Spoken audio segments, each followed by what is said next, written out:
How's it going, guys? We have a pass level question for MSK anatomy for step 1, as well as pediatrics for 2CK. There'll be overlap in this regard.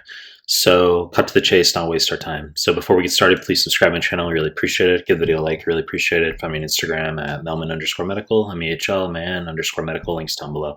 Find me on Telegram. Links to the Telegram group and channel are down below. Now start the clip. So 4-year-old girl, she's had increasingly severe pain of her right leg after falling from a slide on the playground. She recently immigrated to the USA with her family from Ireland. Her parents are vegan. Physical examination shows swelling, tenderness, and limited range of motion of the right lower extremity.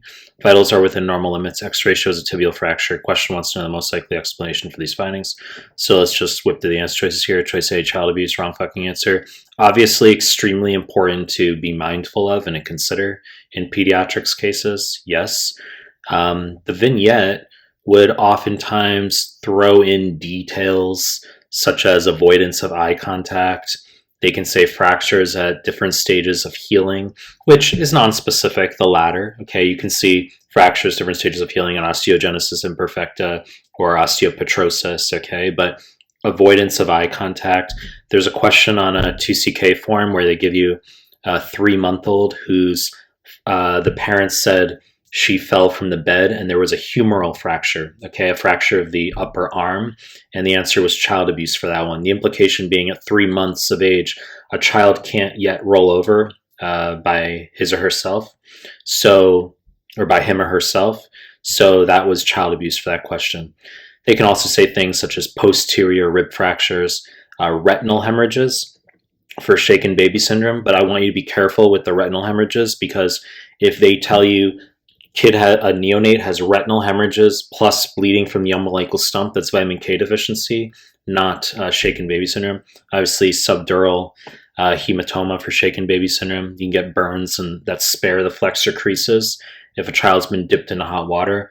In this case, wrong fucking answer.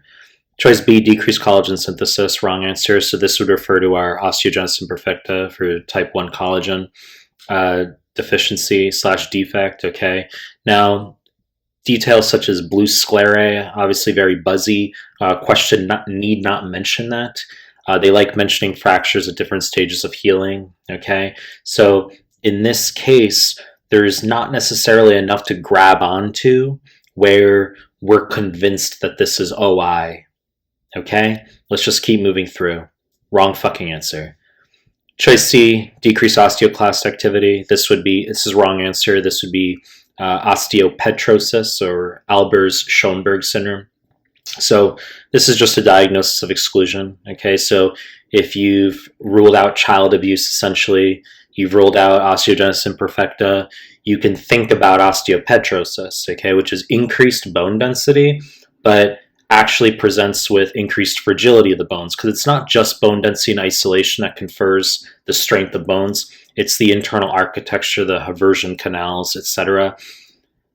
For step 1, you need to know that osteoclasts are part of the macrophage colony stimulating factor heritage. Okay, there's a weird fucking question where they give you osteopetrosis and they say the cell that's fucked up in this situation, which is osteoclast, is derived from where, and it's a macrophage colony stimulating factor that you need to know for that, okay? In this case, wrong fucking answer.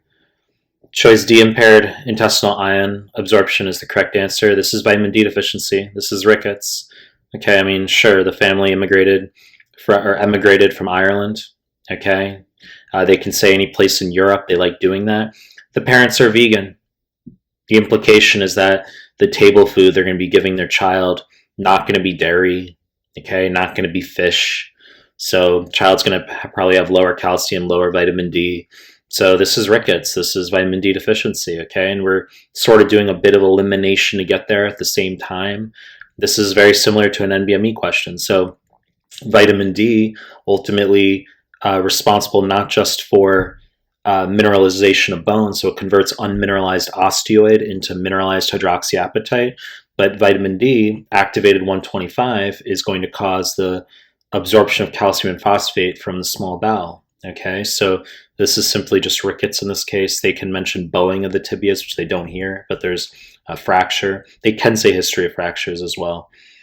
Real quick, increased parathyroid hormone secretion, wrong answer. So primary hyperparathyroidism.